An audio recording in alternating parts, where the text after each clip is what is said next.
Bismillahirrahmanirrahim.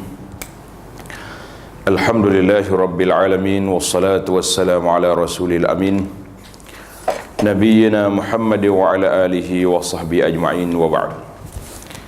Yang dihormati Fadil pengurusi majlis, pengurusi dan anggota kuasa Surau Putra Al-Amin, muslimin dan muslimat sekalian, Assalamualaikum warahmatullahi wabarakatuh.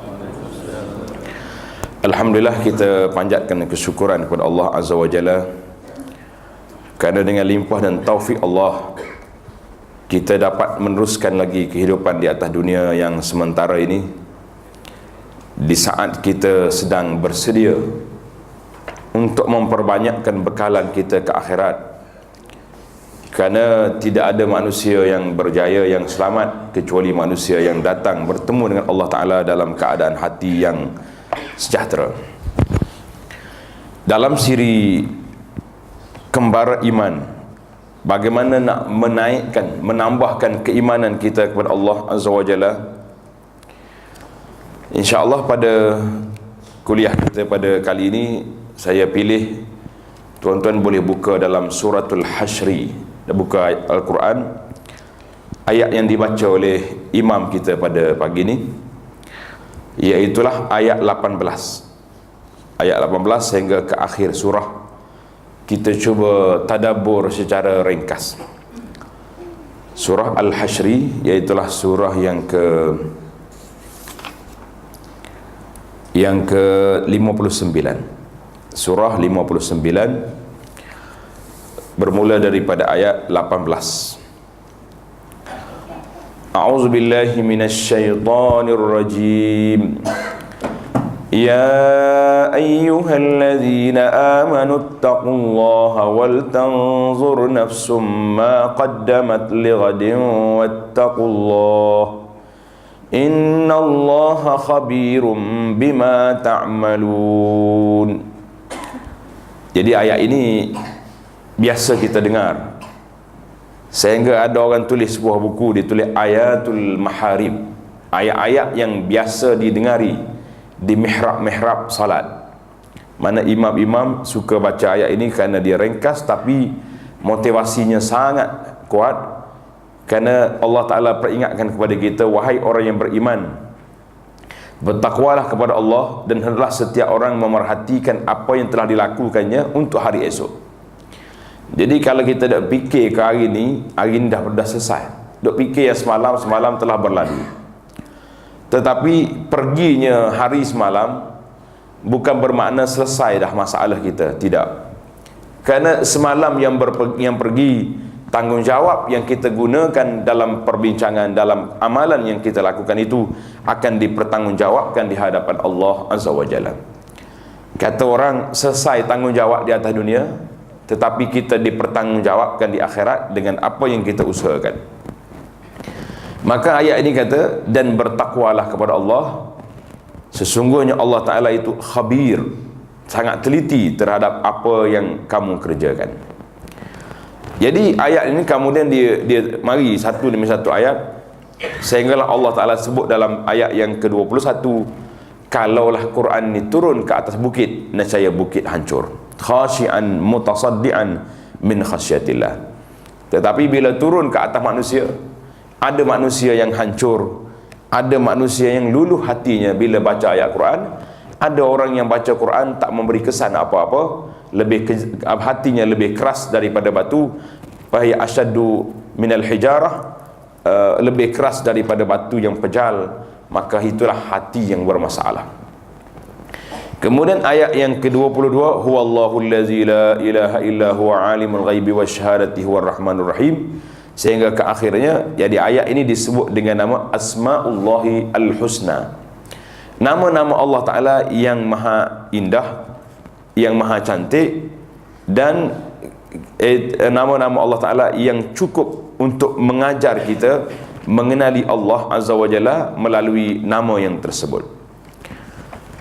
Muslimin dan muslimat para jemaah sekalian, di dalam kata-kata para ulama yang menyebut kepada kita tentang kedudukan iman seorang manusia, Seorang ulama yang bernama Alqamah bin Qais An-Nakhai, seorang ulama tabi'in, ahadu kibarit tabi'in, dan orang yang sangat mulia. Dia berkata kepada sahabat-sahabat dia, mari kita nazdad imanan, supaya kita sentiasa duduk untuk menambahkan keimanan kita kepada Allah. Apa maksud ini? Seorang ulama nama dia Al-Imamul Auza'i. Auza'i ini seorang terkenal dengan nama Imam Ahlus Syam. Orang tanya dia, su'ila Auza'i anil iman. Tuan Syekh, apa dia maksud iman itu? Ayazidu, adakah dia bertambah? Qala na'am. Iman itu bertambah hatta yakunu kal jibal. Dia naik sampai besar bukit. Maknanya subur dia, tinggi dia. Qila fayanqus, adakah dia berkurang? Qala na'am hatta la yabqa minhu syai'. Subhanallah. Dia kata kurang iman ni, menurun sampai peringkat tak tinggal apa. Maka menjadi tanggungjawab kita para jemaah sekalian, setelah kita menyedari bahawa banyak terdapat kata-kata para ulama yang menyebut kepada kita tentang iman itu bertambah dan berkurang, yazidu wa yanqus. Jadi maka mereka mencari sebab-sebab. Apakah sebab yang boleh menambahkan keimanan kita kepada Allah Azza wa Jalla, yang boleh menggilakkan iman kita? Di antara sebab yang pertama yang disebut oleh para ulama, iaitulah ta'allumul ilmi nafi', belajar ilmu yang bermanfaat. Kita belajar ilmu banyak, cuma yang menjadi persoalan kita, kenapa ilmu yang kita belajar seolah-olah macam tak belajar. Kita belajar ilmu tentang salat, fadilah salatul jamaah, kelebihan salat jamaah, tapi waktu nak salat kita tak ingat kepada hadis tu. Kita belajar ilmu tentang salatul nawafil, salat-salat sunat. Salat sunat qabliyah dengan ba'diyah pun ramai lagi yang terlepas. Mari masjid awal, tapi tak boleh masuk juga dalam masjid. Tama-tama hari Jumaat, Masya Allah, penuh di bawah pokok, tapi tak penuh dalam masjid. Awal dia pergi, mungkin dah keluar daripada pejabat 12.30 tu, ada dah di bawah pokok. Tapi kenapa, apa benda yang terhalang kita daripada nak duduk dalam masjid, nak berebut di saf depan, duduk di tepi mimbar yang kita confirm boleh dengar nasihat daripada imam? Maka itu dia panggil, kita kena cari punca dan sebab-sebab yang menghalang kita sedemikian. Kemudian Allah Ta'ala beri kepada kita lidah yang fasih, yang boleh bercakap. Sukar juga untuk kita nak baca Quran. Baca Quran kena, tapi nak baca tu susah. Masa tak ada, sibuk. Jadi inilah yang dikatakan persoalan-persoalan. Kita nak dapat ilmu yang bermanfaat, artinya ilmu walaupun sedikit tapi memberi kesan dalam jiwa, maka itu ilmu yang menaikkan darjat seorang hamba Allah Ta'ala, menambahkan keimanan dia. Sebab tanpa ilmu, macam mana kita nak tahu benda ni benar ataupun tidak? Yang kedua, cara yang kedua untuk kita menaikkan iman kita, qiraatul Quran wa tadabbur. Baca Quran dengan tadabbur. Jadi para jemaah sekalian, saya sangat suka untuk kemukakan kepada masyarakat, kepada para jemaah sekalian, kita tak usah duk sibuk dengan benda-benda lain yang ada atas dunia ini. Kalau kita disibukkan dengan kerja pejabat kita untuk mencari rezeki yang halal, untuk memakmurkan bumi ini dengan perkara yang baik, tetapi kita kena ambil ruang untuk kita berinteraksi dengan kitab Allah Azza wa Jalla. Sebagaimana masyhur daripada kata-kata Sayyidina Uthman bin Affan, kalau benarlah kita sayang kepada Allah, tentulah kita suka mendengar kalam Allah. Kata-kata ini saya rasa berat untuk kita menerima. Uthman kata apa? Kalau kamu benar sayang kepada Allah, tentulah kamu akan suka mendengar kalam Allah. Jadi bila kita suka baca Quran, bermakna kita sayang kepada Allah Azza wa Jalla. Kemudian baca satu. Yang kedua yang menjadi trust kepada kepahaman kita tentang Al-Quran, iaitulah tadabbur Al-Quran. Itu dipanggil tadabbur, mana kita teliti kepada makna. Contohnya saya nak para jemaah ambil ayat ini, ayat 18 hingga 24 dalam suratul Hasyr ini ditadabburkan. Jadi masa kita memang agak terhad, Tuan-tuan boleh ambil tafsir Quran, baca tafsir yang ringkas, tapi kita boleh berfikir. Saya tak suruh tuan-tuan tafsir Quran, itu ulama yang boleh tafsir, tapi kita tadabbur ayat Quran. Contoh, tengok list ayat yang kita sebut. Allah Ta'ala peringatkan kepada kita untuk persiapan hari depan, masa depan. Kemudian Tuhan buat bandingan, la yastawi ashabun nari wa ashabul jannah. Tak sama orang duduk dalam syurga dengan orang duduk dalam neraka. Kemudian mari ayat, lau anzalna hazal Quran, kalau Quran ini turun di atas bukit, bukit akan pecah. Kemudian marilah pula yang keseluruhnya dia panggil asma'ullahil husna, huwallahu allazi la ilaha illa huwa alimul ghaibi wasyahadati huwa rahmanur rahim. Jadi kita ambil yang ketiga dalam bab menguatkan iman, iaitulah ma'rifatu asma' al-husna, mengetahui nama-nama Allah Ta'ala yang indah dan sifat-sifat Allah Ta'ala yang maha tinggi. Kita hari ini nama Allah kita baca, alhamdulillah, itu satu perkembangan yang baik. Bukan sekat baca, kita beli lagi poster-poster lekat kat dinding. Di masjid, setengah masjid tulis daripada awal pintu sampai pusing satu masjid 99 nama Allah. Kita pergi jabat, waktu nak mula kerja, ada sebahagiannya mula dengan Asma'ul Husna. Itu satu benda yang sangat baik, satu perkara yang sangat menarik. Sebab Nabi SAW sebut dalam hadis yang sahih dalam Bukhari dan juga Muslim, Nabi kata, inna lillahi tis'atan wa tis'ina asman mi'atan illa wahidah. Allah Ta'ala mempunyai 99 nama, 100 kurang 1. Itu bahasa Arab. Dia sebut 99, kemudian dia kuatkan lagi dengan istisna, 100 kurang 1. Man ahsaha dakhalal jannah. Nabi kata siapa dia hitung, kira, faham, orang ini masuk syurga. Jadi para ulama mengatakan bukan makna kira di sini hitung saja. Dalam ayat Quran ni berapa nama ada? Huwa Allah, Al-Maliku, Al-Quddus, Al-Salam, Al-Mu'min. Itu sudah banyak. Jadi bukan makna kita hitung satu persatu 99. Ana ada bergurau dengan masyarakat ni, kata kalaulah sakat ingat saja, tak tahu apa pun tak apa, tentulah yang masuk syurga dulu siapa dia? Saya masuk syurga dulu CD dengan kaset.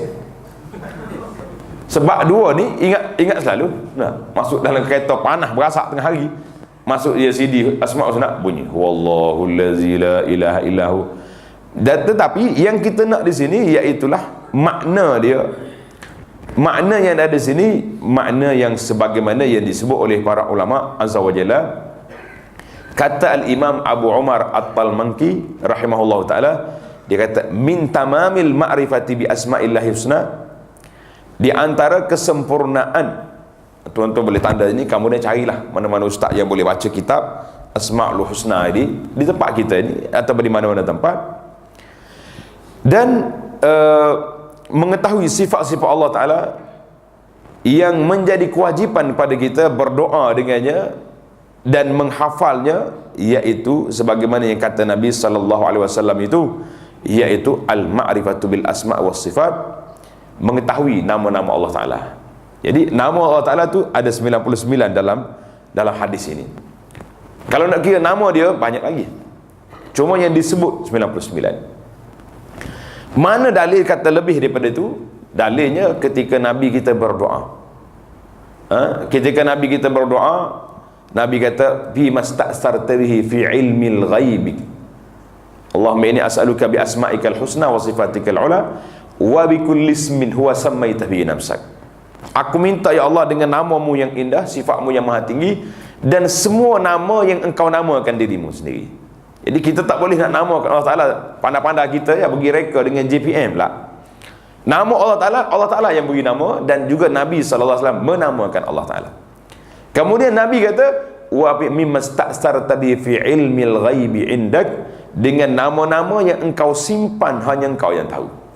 Jadi ini menunjukkan ada lagi nama lebih daripada 99. Maka nama-nama itu mengandungi faedah-faedah yang cukup besar, yang cukup banyak. Maka siapa yang tidak mengetahui nama-nama dan sifat-sifat yang tersebut, lam yakun aliman, maka orang itu tidak dinamakan mengetahui nama-nama Allah Ta'ala, dan dia tidak mendapat faedah besar daripada menyebutnya. Kita tahu Ar-Rahman, Ar-Rahim, Al-Malik, Al-Qudus, tapi makna tak tahu. Maka para ulama menyebut ahsaha, menghitung, mengira nama-nama Allah Ta'ala ini dengan 3 martabat. Tanda yang pertama, ihsa alfazha wa adadaha, iaitulah menghitung lafaz-lafaz dia dan bilangan. Kita ni kalau boleh hafal 99 tu pun cantik. Takut 99 tu dindingnya tu lah hafal. Dah beli poster tak kat dinding, kita tak baca-baca juga, rugi. Letak kat dinding tak apa, tapi baca. Letak kalau boleh ni meja kita sini, pejabat tak depan. Pagi-pagi duduk itu baca wallahu allazi la ilaha illa huwal malikul quddus. Itu peringkat tahap yang pertama.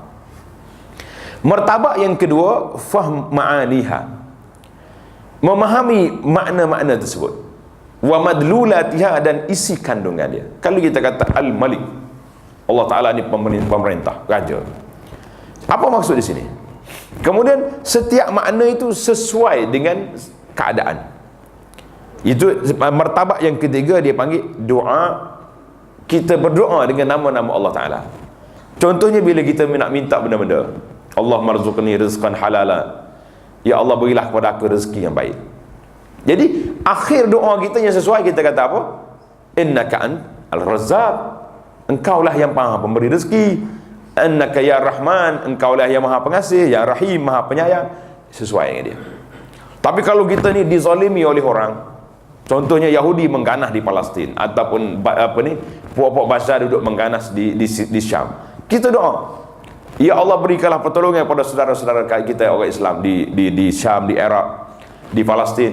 Ya Jabbar, ya Muntaqim, wahai Tuhan yang gagah perkasa, yang Tuhan yang ambil tindakan. Itu dia panggil setiap doa sesuai dengan nama-nama Allah Ta'ala, yang sesuai dengan permintaan kita. Maka kita ada 3 perkara: hitung, kenal nama Allah Ta'ala, itu yang pertama. Kemudian yang martabat yang kedua, memahami maknanya dan isi kandungannya. Yang ketiga, berdoa. Ini berdoa ni, kita buat doa dengan nama-nama Allah Ta'ala yang maha indah. Jadi banyak hari ni anda duk perhati tengok doa-doa yang kita ambil, yang kita baca, kadang-kadang tidak warid. Kita duk minta dengan nama-nama yang tidak warid daripada apa yang disebut. Jadi lebih baik kita terus je minta dengan Allah, dengan nama-nama Allah Ta'ala yang maha indah, kerana ini di antara tempat yang mustajab doa. Kata di ulama hadis, maksud man ahsaha, siapa dia menghitung, siapa dia mengira, maksud dia apa dia? Ia adalah hadis itu, ai man hafizha, siapa dia hafal, jaga betul-betul nama ni, ingat sungguh-sungguh. Kita nak ingat, macam nak buat? Yang ada anak, yang ada cucu, ambil anak-anak yang duk belajar dekat pasti, dekat sekolah pra tu, sekolah apa ni, sekolah kanak-kanak, kan dia belajar hafal tu, pagi-pagi duduk baca tu. Mengapa sekali dengan dia? Kata atuk pun nak lawan juga cucu dah. Tu dia ambil nota cucu, baca sekali, hafal makna dia, itu lafaz dia yang pertama. Kemudian kita memahami makna, isi kandungan. Ada beberapa buku yang anda tengok yang menulis tentang Asma'ul Husna. Satu buku yang pendek, ringkas lah. Kalau tuan-tuan tak nak baca pun tengok dalam rakaman kita dalam YouTube, buku Beriman kepada Allah. Beriman kepada Allah. Jadi dalam buku tu saya dah baca Asma'ul Husna secara ringkas. Itu pun beberapa siri juga nak habis. Kemudian beriktikad kita berpegang dengan nama-nama ini, iaitulah nama Allah Azza wa Jalla, yang layak dengan Allah, yang sesuai dengan dia. Kemudian kita beribadat dengan dia. Maknanya kita boleh baca sebagaimana nama-nama Allah Ta'ala yang indah itu, maka orang ni akan masuk ke dalam syurga, sebagaimana kata hadis Nabi sallallahu alaihi wasallam. Maka di sinilah kita nak buat nak simpulkan, di manakah mengetahui nama Allah Ta'ala dengan sifat Allah Ta'ala ini menjadi penguat iman. menjadi salah satu daripada cara untuk nak menambahkan keimanan kita kepada Allah Ta'ala. Jadi maka siapa dia mengetahui nama-nama tersebut dan memahaminya, maka terhasillah iman yang akan bertambah, kekuatan dan sabat teguh dia akan kuat. Jadi mengetahui usul nama-nama Allah Ta'ala merupakan aslul iman, asal kepada iman kita kepada Allah Azza wa Jalla. Ada juga orang pening sikit, dia kata kalau Tuhan tu satu, kenapa nama banyak? Dia masa tu saya kata soalan daripada orang pening. Jadi kalau dah banyak, kena banyak. Macam orang kafir dia kata, kenapa nama banyak ni? Kalau nama banyak, banyaklah Tuhan. Dia ingat macam dia punya pegangan. Maka di sini kata Imam An-Nawawi rahimahullah ta'ala, seorang tokoh yang sangat hebat dalam dunia ilmu, dalam bidang hadisnya hebat, dalam bidang fiqahnya dia mazhab Syafi'i, dan juga dalam kitab majmuk dia telah menunjukkan dia ni seorang alim dalam bersemua mazhab. Dia panggil fiqh al-muqaran. Imam Nawawi rahimahullah ta'ala mengatakan banyak satu benda, banyak nama, menunjukkan ketinggian nama tersebut. Perkara itu. Allah Ta'ala ada 99 nama. Nabi ada berapa nama? Banyak nama Nabi. Cuma adalah orang tulis buku sampai 1000 nama dan sebagainya. Saya kata itu lebih. Kita ambil dalam hadis-hadis yang sahih aja, ada beberapa nama Nabi sallallahu alaihi wasallam. Nabi kata ana Ahmad, ana Al-Mahi, ana itu yang disebut oleh Nabi sallallahu alaihi wasallam. Bila kita pergi ke Mekah, Mekah ni berapa nama ada? Dalam Quran saja ada 10 nama. Tengok dalam buku yang saya tulis, Mekah Mukarramah Kelebihan Sejarah. Kita ambil nama-nama yang ada dalam Quran. Ada 10 nama Mekah. Mekah, Bakkah, Ummul Qura, Al-Haram Al-Makki, Al-Haram, Haraman Aminan, ada 10 nama. Madinah berapa nama? Banyak nama. Madinah, Taibah, Tabah. Jadi kata Imam Nawawi, banyaknya nama kepada satu perkara itu menunjukkan ketinggian darjat. Karena itulah kita bila dapat anak, kita sayang kepada anak kita, tulis panjang nama anak. Kalau yang perempuan tu ada Nur, Siti, apa-apa panjang, akhir sekali tak tahu nak panggil apa. Dah 10 nama ada. Jadi itu menunjukkan nama itu tinggi. Apabila kita ada darjat yang tersebut, maka para jemaah sekalian, mengetahui nama-nama Allah Ta'ala dan sifat-sifat yang mulia ini dalam kitabnya, dalam sunnah Nabi sallallahu alaihi wasallam, menunjukkan kepada kesempurnaan Allah Ta'ala yang mutlak dalam semua segi. Kita nak apa? Ada semua. Bila orang ni rasa dia ni lemah, kita ada Allah Ta'ala yang qawi, Al-Matin. Bila orang ni gagah perkasa, kuat, dia kena ingat nama Allah Ta'ala Al-Jabbar, yang mengambil, yang gagah perkasa, Al-Muntaqim, yang mengambil tindakan. Jadi Al-Aziz. Jadi nama-nama ini seolah-olah kita ni ada break dekat situ. Bila nak buat benda ni, ini nama dia. Sama juga dengan sifat Allah Ta'ala. Kenapa bila kita belajar sifat Allah Ta'ala, di mana kepenghayatan kita dalam sifat? Tuan-tuan ingat belaka, kalau orang tanya sifat Allah ada berapa? Daripada kecil lagi kita belajar ada 20. Tapi kalau orang tanya, cuba kira 20, 1 sampai 20. Agak-agaknya ingat lagi ke nak masuk kelas Fardu Ain semula?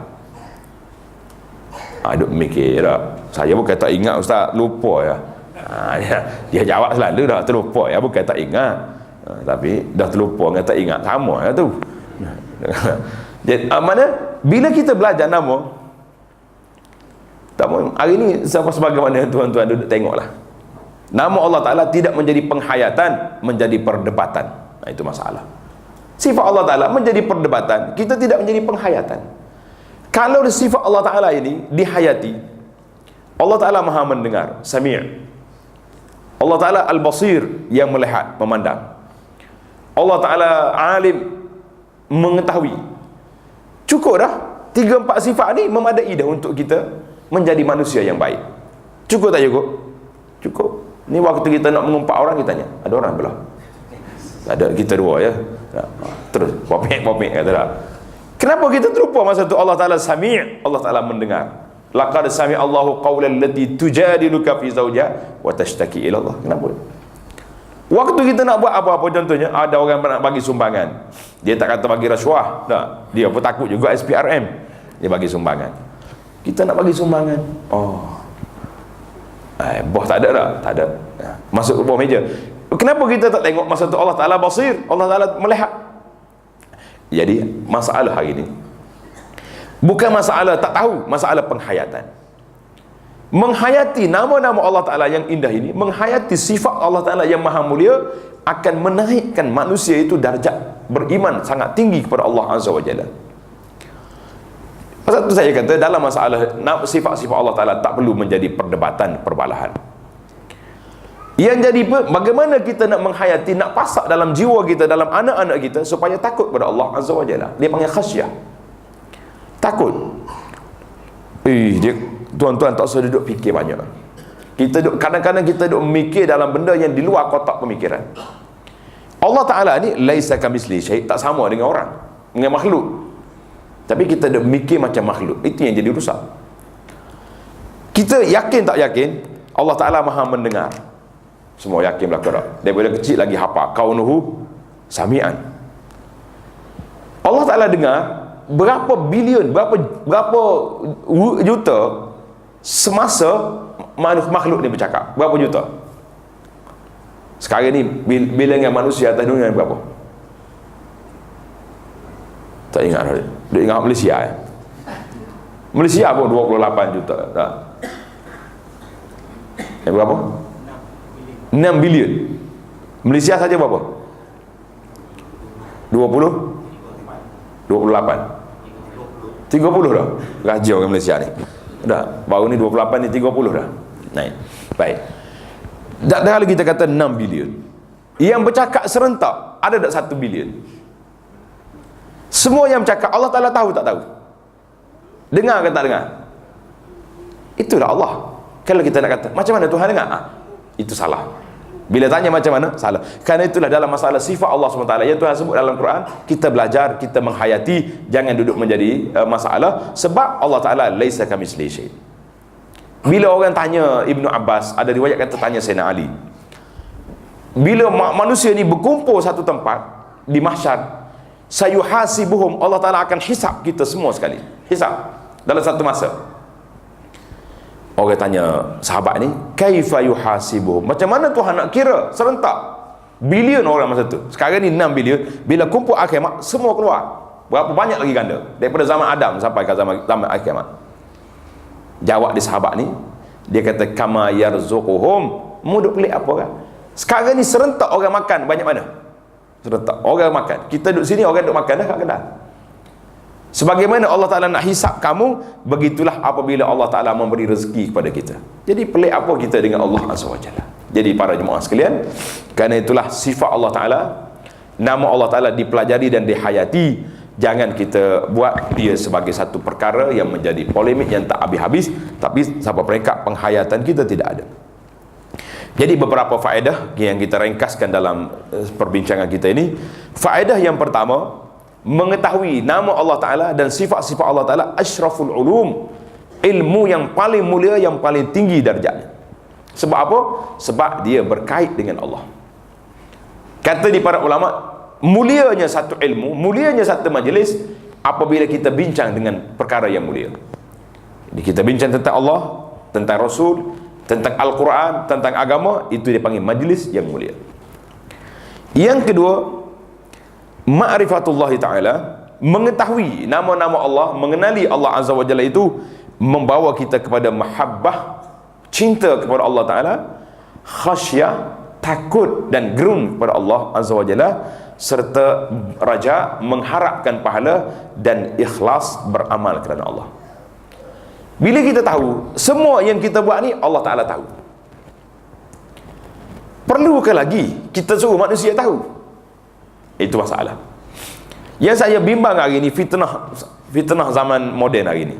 Tuan-tuan tengok dalam satu forum yang saya buat 2 hari 3 hari lepas, tajuk dia fitnah cyber kepada umat Islam. Dahsyat.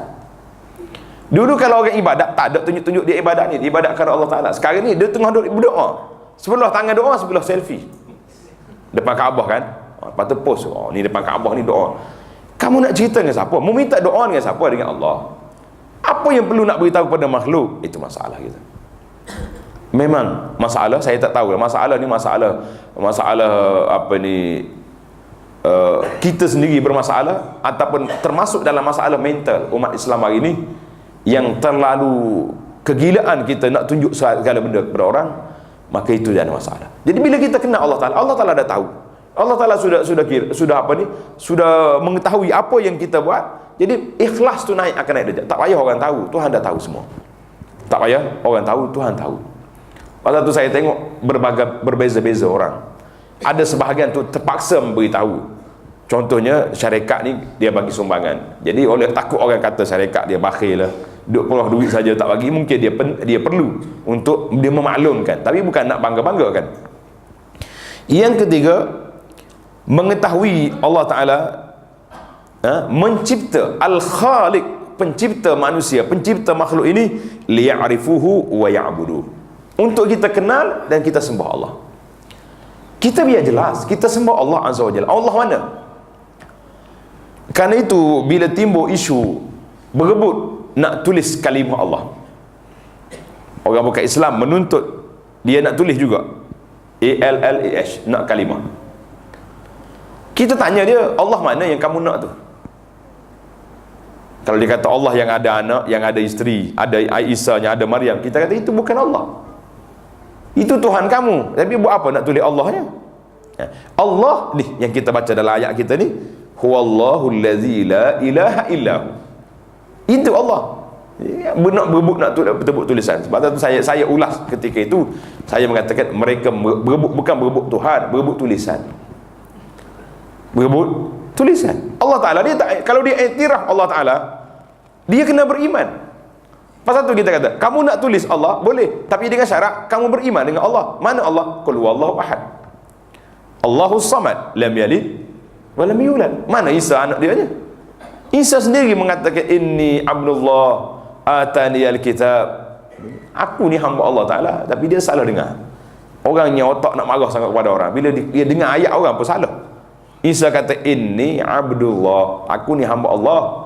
Dia pergi dengar inni ibnullah, aku ni anak Tuhan. Tabik selalu. Nah, itu masalah.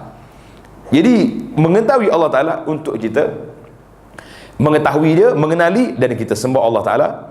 Yang ketiga, anna ahada arkanil iman, salah satu daripada rukun iman yang paling afdal, yang paling tinggi darjat, al-imanu billah, beriman dengan Allah Azza wa Jalla. Yang kelima, annal ilma bihi ta'ala, mengetahui Allah Ta'ala itu merupakan asal bagi segala sesuatu perbincangan kita. Allah Ta'ala sebut dalam Al-Quran Al-Karim, fa'lam annahu la ilaha illallah. Tuhan kata fa'lam, mu kena tahu tidak ada Tuhan yang berhak disembah kecuali Allah. Imam Bukhari dalam fiqh Bukhari, dia telah letak satu bab al-ilmu qabla al-qawli wal-amal, ilmu sebelum berkata-kata, sebelum beramal. Letak ilmu dulu. Jadi kita hari ni masalah kita amal dulu, la ilaha illallah, kuat juga. Kadang-kadang sampai gia 5 naik dah. Rumah dah lah kawan tu baru sudah mati, Allahu Akbar, pergi duk goyang rumah orang tu. Kalau di kampung bimbang kita, gia 5 naik, tapi faham ke tak makna dia? Al-ilmu qabla al-qawli wal-amal. Maka ini yang satu besar. Saya teringat satu cerita Al-Imam Abu Zur'ah Ar-Razi rahimahullahu ta'ala ketika dia nak mati. Cerita ni sangat menarik tuan-tuan, di antara tanda husnul khatimah. Bila nak mati, dia ni ulama besar, pakar dalam bidah hadis, orang mari. Jadi ulama-ulama lain kata, takkanlah kita tak nak amal dengan sunnah? Kan Nabi kita sebut, man kana akhiru kalami, siapa dia akhir ucapan dia la ilaha illallah, masuk syurga.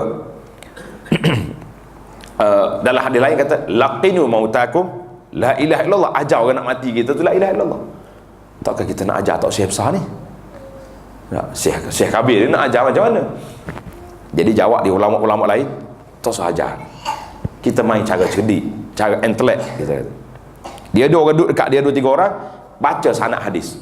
Sanad dia sendiri lah yang dia riwayat. Qala fulan an fulan anin Nabi sallallahu alaihi wasallam. Dia baca sanad ni, syekh tu terus jawab. Dia sambung hadis, man kana akhiru kalamihi la ilaha illallah. Senyap. Orang tengok dia sudah mati, dia tak sempat nak habis kalimah terakhir dakhalal jannah. Semua orang menangis, seolah-olah terjawablah. Aku nak jawab, akhir dah kalimah aku ni la ilaha illallah, kita jumpa dalam syurga. Subhanallah. Allah Ta'ala beri mangkab, beri kelebihan yang begitu besar. Bagaimana orang yang selalu duduk main hadis Nabi SAW, Allah Ta'ala beri. Di saat akhir nak mati, sempat lagi dia orang baca sanad, dia sambung hadis tu, berhenti di betul-betul di kalimah la ilaha illallah. Allah Ta'ala. Jadi mudah-mudahan dengan kita mengenali nama-nama Allah Ta'ala yang indah, sifat-sifat Allah Ta'ala yang maha mulia, Allah Ta'ala beri kepada kita husnul khatimah, memantapkan iman kita kepada Allah Azza wa Jalla. Sebab iman tu naik kurang. Dalam hadis kata, innal iman la yakhluq. Iman itu akan berlaku pudar. Macam pakaian kita lama-lama pudar, hilang warna. Kama yakhluqus thawb, sebagaimana kain itu turun dia punya warna. Fas'alullaha ta'ala an yujaddidal iman fi qulubikum. Kamu mintalah dengan Allah Ta'ala supaya memperbarui iman dalam dada kita. Minta dengan Allah Ta'ala sentiasa. Apa yang kita nak minta? Ni. Pasal itulah saya tengok banyak imam-imam, saya tak tahu imam kita di sini mungkin dia dengar ayat ni sedap, tapi imam-imam yang Arab memang bila dia baca ayat ni, ya ayyuhallazina amanu taqullaha wal tanzur nafsun, kita nampak ada yang menangis ketika baca ayat Quran ini, sebab dia menyebut tentang persiapan kita menghadapi kematian dan persiapan kita untuk mengenali Allah Azza wa Jalla. Orang yang selalu baca nama Allah Ta'ala, orang yang selalu sebut nama Nabi SAW, apa yang kita nak harapkan di saat mati dia? Tengok Abu Zur'ah, Allah Ta'ala beri kemuliaan yang sangat tinggi pada dia, sehingga sampai dia riwayat balik hadis man kana akhiru kalamihi la ilaha illallah. Kata dia cerita, rawi cerita ni, sampai la ilaha illallah dia berterusnya. Maknanya malaikat duk tunggu sampai situ, nyawa dia tercabut. Dia tak sempat nak habiskan dakhalal jannah. Maknanya ayat itu menunjukkan dia dah sudah masuk dalam syurga, insya-Allah Ta'ala. Jadi ulama-ulama yang besar, orang-orang yang saleh, yang mulut dia basah dengan menyebut nama Allah Azza wa Jalla, itulah akhir kalimah dia. Jadi kita hari ini duduk di atas landasan mana? Landasan banyak menyebut nama Allah, insya-Allah Allah Ta'ala akan khitamkan akhir penghayatan kita, akhir hidup kita atas dunia ni dengan husnul khatimah. Tapi kalau hari, pagi, petang, siang, malam duduk kutuk orang, duduk mengumpat orang, duduk maki orang, apa yang kita nak harap di akhir kalimah kita? Itulah yang kita rasa sangat penting. Tambahlah keimanan kita kepada Allah Azza wa Jalla dengan meningkatkan kefahaman kita tentang Allah, tentang Al-Quranul Karim, tentang nama-nama Allah Ta'ala dan sifat-sifatnya yang maha mulia. Dan banyak lagi lah beberapa perkara yang terdapat untuk kita tingkatkan iman kita, iaitulah kemudian kita ta'ammul, kita baca tengok sirah Nabi SAW, bagaimana keadaan Nabi. Kemudian kita tengok kepada keindahan Islam itu sendiri, dan kita lihat juga kepada nama-nama orang-orang yang hebat di kalangan dunia Islam ini. Mudah-mudahan kita dapat inspirasi daripada mereka, daripada ibadat mereka, dan kita berusahalah untuk menambahkan ibadat kita kepada Allah Azza wa Jalla. Mudah-mudahan apa yang diperkatakan yang ada faedahnya pada pagi yang mulia ini. Subhanakallahumma wa bihamdika asyhadu an la ilaha illa anta astaghfiruka wa atubu ilaih. Wa sallallahu ala nabiyyina Muhammad wa ala alihi wa sahbihi ajma'in walhamdulillahi rabbil alamin. Wassalamu alaikum warahmatullahi wabarakatuh.